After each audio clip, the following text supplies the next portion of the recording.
बिस्मिल्लाहिर्रहमानिर्रहीम। अस्सलाम वालेकुम। फ़ोटोशॉप के कोर्स में खुश आमदीद। जैसा कि आप जानते हैं कि हमारा फ़ोटोशॉप का कोर्स स्टार्ट है। इससे पहले हम फ़ोटोशॉप के बारे में 6 वीडियो बना चुके हैं, जिसमें हमने फ़ोटोशॉप के मॉड्यूल के बारे में बात की, यानी इस कोर्स की आउटलाइन के बारे में बात की।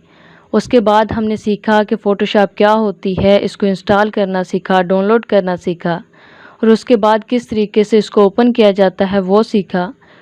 और इसके साथ साथ हमने सीखा कि किस तरीके से फ़ोटोशॉप को डाउनलोड करने के बाद इसके अंदर पेज क्रिएट किया जाता है। और नेक्स्ट वीडियो में हमने इसके इंटरफेस के बारे में बात की कि फ़ोटोशॉप को जब हम ओपन कर लेते हैं, ओपन करने के बाद ये जो इतने सारे हमें ऑप्शन नज़र आते हैं, किस ऑप्शन को हम क्या कहते हैं, यानी ऊपर वाले बार को हम क्या कहते हैं, साइड वाले बार को क्या कहते हैं, जो हमें सामने नज़र आता है उसे क्या कहते हैं। अगर वो वीडियोस आपने नहीं देखी तो आप इस वीडियो पे मौजूद आई बटन पे क्लिक करके यानी प्लेलिस्ट में जाके वो तमाम वीडियोस वॉच कर सकते हैं।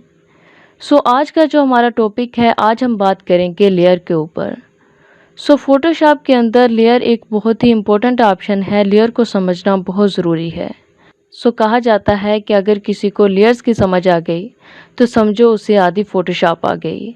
इसीलिए लेयर्स को समझना बहुत ज़रूरी है।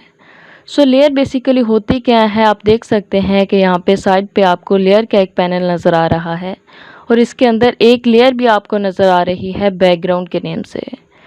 इस लेयर को हम किस तरीके से समझें, इस लेयर को हम एक एग्जांपल के साथ समझने की कोशिश करते हैं। फॉर एग्जांपल, अगर आप किसी मॉल में जाएं, यानी अगर आप किसी शॉपिंग मॉल में जाते हैं, शॉपिंग मॉल में जाने के बाद आपने देखा होगा कि वहाँ हर चीज़ की एक अलग से शॉप होती है। यानी अगर आपने कोई शूज़ ख़रीदने हैं तो आप शूज़ की शॉप पे जाएंगे। इसी तरीके से अगर आपने कपड़े ख़रीदने हैं तो आप कपड़े की शॉप पे जाएंगे। इसके अलावा अगर आपने कोई और चीज़ ख़रीदनी है तो आप उसी लिहाज से यानी उसी तरीके से उसकी शॉप के ऊपर जाएंगे। इसी तरीके से अगर आपने वहाँ से कोई चीज़ ख़रीद ली, ख़रीदने के बाद आप उस चीज़ को वापस करना चाह रहे हों या चेंज करना चाह रहे हों तो आप वहाँ पे क्या करेंगे।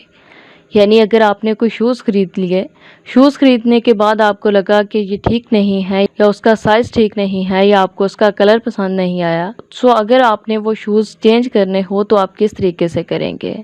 ज़ाहिर है आप कहेंगे कि उस शूज़ को चेंज करने के लिए हम शूज़ की शॉप में जाएंगे। यानी ऐसा तो नहीं है कि आपने चेंज शूज़ करने हैं और आप कपड़े की शॉप पे चले जाएं। अगर आप कपड़े की शॉप पे चले भी जाएं तो वहाँ पे आपके शूज़ चेंज नहीं होंगे। अपने शूज़ को चेंज करने के लिए आपको अगेन अपनी उसी शॉप पे जाना पड़ेगा जहाँ से आपने उसको ख़रीदा था। यानी एक्चुअल में जो उसकी स्पेस थी, यानी एक्चुअल में जो उसकी जगह थी, आपको वहीं पे जाके उसको चेंज करना पड़ेगा। यही कंसेप्ट फ़ोटोशॉप के अंदर लेयर का है। यानी फ़ोटोशॉप के अंदर हम जो भी करते हैं, जो भी डिज़ाइन बनाते हैं, हर चीज़ की एक अलग से लेयर बन जाती है। जैसे कि आप देख सकते हैं कि यहाँ पे एक बैकग्राउंड की लेयर है। चूँकि अभी हमारे पास सिर्फ बैकग्राउंड है, इसलिए यहाँ पे बैकग्राउंड की एक लेयर बन गई है। अगर हम यहाँ पे कुछ भी करें, यानी कोई भी डिज़ाइन अप्लाई करें या कुछ भी लिखें, तो उसकी एक अलग से लेयर बन जाएगी। फ़र्ज़ करें हम यहाँ से टेक्स्ट टूल को सिलेक्ट कर लेते हैं। ये हमने यहाँ पे सिलेक्ट किया। सिलेक्ट करने के बाद हम यहाँ पे कुछ भी लिख देते हैं। ये हमने यहाँ पे लिख दिया।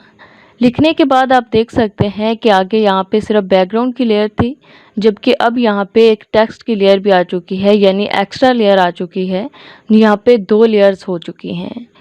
अब यहाँ पे क्या होगा, अब यहाँ पे ये होगा कि अगर आपने बैकग्राउंड की लेयर के अंदर कुछ एडिटिंग करनी है, यानी अगर आप चाह रहे हैं कि बैकग्राउंड के ऊपर ये कलर नहीं होना चाहिए, कोई और कलर होना चाहिए, उसके लिए आप उसी के लेयर पे जाएंगे। यानी ये नहीं है कि आपने टेक्स्ट वाली लेयर को सिलेक्ट किया हुआ है और आप चेंज कर रहे हैं उसका कलर। कलर को चेंज करने के लिए आपको उसी की लेयर पे जाना पड़ेगा। फ़र्ज़ करें अगर आप टेक्स्ट की लेयर पे कलर आके चेंज भी करें तो वो आपके टेक्स्ट का कलर चेंज होगा, आपके बैकग्राउंड का कलर चेंज नहीं होगा। इसको हम एक और एग्जांपल के साथ समझने की कोशिश करते हैं। यहाँ पे हम एग्जांपल लेंगे आपके मोबाइल फ़ोन की। अगर आप अपने मोबाइल फ़ोन को देखें तो आपके मोबाइल फ़ोन के अंदर बहुत सारे नंबर्स होंगे। कुछ नंबर्स आपके फ्रेंड्स के होंगे, कुछ आपकी फैमिली मेम्बर के होंगे, इसी तरीके से कुछ रिश्तेदारों के होंगे। यहाँ पे एक क्वेश्चन है कि अगर आपने किसी को कॉल करनी हो, यानी किसी से भी बात करनी हो, तो क्या तमाम लोगों से बात करने के लिए आप एक नंबर का ही यूज़ करते हैं? आप यहाँ पे कहेंगे कि नहीं, हमने जिसको भी कॉल करनी हो हम उसी के नंबर को जाके ओपन करेंगे, हम उसके नंबर को ओपन करेंगे तभी हम उससे बात कर सकेंगे। यानी अगर हमने अपने किसी फ्रेंड से बात करनी है तो ज़ाहिर है हमें उसी के नंबर को ओपन करना पड़ेगा। इसी तरीके से फैमिली मेम्बर से बात करने के लिए हमें उसके नंबर पे जाना पड़ेगा। और अगर किसी रिश्तेदार को कोई कॉल करनी है यानी रिश्तेदार से कोई बात करनी है तो उसके नंबर पे जाना पड़ेगा। सो यही कंसेप्ट लागू होता है फ़ोटोशॉप के अंदर लेयर्स में। सो फ़ोटोशॉप के अंदर लेयर्स में भी यही है कि आपने जिस चीज़ को भी चेंज करना है, यानी अगर आपने किसी चीज़ को कहीं से मूव करना है, यानी ये टेक्स्ट यहाँ है, यहाँ से आपने यहाँ करना है, तो उसके लिए भी आपकी यही लेयर सेलेक्ट होनी चाहिए। इसी तरीके से अगर आपने बैकग्राउंड को करना है, बैकग्राउंड के ऊपर कोई एडिटिंग करनी है, इसके साइज़ को कम करना है या इसका कलर चेंज करना है, सो उसके लिए आपको उसी के लेयर पे जाना पड़ेगा। ये देखिए यहाँ पे 2 लेयर्स हैं, ये है हमारे बैकग्राउंड की और ये है हमारे टेक्स्ट की। सो अगर हम यहाँ पे सिलेक्ट कर लें बैकग्राउंड की लेयर को, बैकग्राउंड की लेयर को सिलेक्ट करने के बाद हम यहाँ से टेक्स्ट को चेंज करना चाहें तो क्या हम कर सकते हैं। ये देखिए हम यहाँ पे क्लिक कर रहे हैं यानी मूव कर रहे हैं, लेकिन हमारा टेक्स्ट मूव नहीं हो रहा। ये देखिए यहाँ पे एरर आ चुका है। अगर हम यहाँ पे इसकी लेयर को सिलेक्ट करें, इसकी लेयर को सिलेक्ट करने के बाद अब मूव करें तो आप देख सकते हैं कि हम आसानी से इसे मूव कर रहे हैं। सो यही है बेसिकली लेयर का कॉन्सेप्ट। सो फ़ोटोशॉप के अंदर आपने जब भी कोई एडिटिंग करनी हो यानी जब भी आपने कोई डिज़ाइन क्रिएट करना हो तो आप जिस चीज़ को भी चेंज करना चाह रहे हो आपने उसका ध्यान रखना है कि आपने उसी की लेयर को सिलेक्ट किया है या नहीं। यानी अगर आप किसी और लेयर को सिलेक्ट करके कुछ एडिटिंग करना चाहें तो आप नहीं कर सकते। सो आई होप कि यहाँ पे आपको लेयर के कॉन्सेप्ट की समझ आ गई होगी कि लेयर बेसिकली होती क्या हैं और इनका क्या रोल है फ़ोटोशॉप के अंदर। सो अगर इससे रिलेटेड आपका कोई क्वेश्चन हो या कहीं से इसकी समझ ना आई हो सो आप कमेंट सेक्शन में टाइप करके हमसे पूछ सकते हैं। Thanks for watching, best of luck.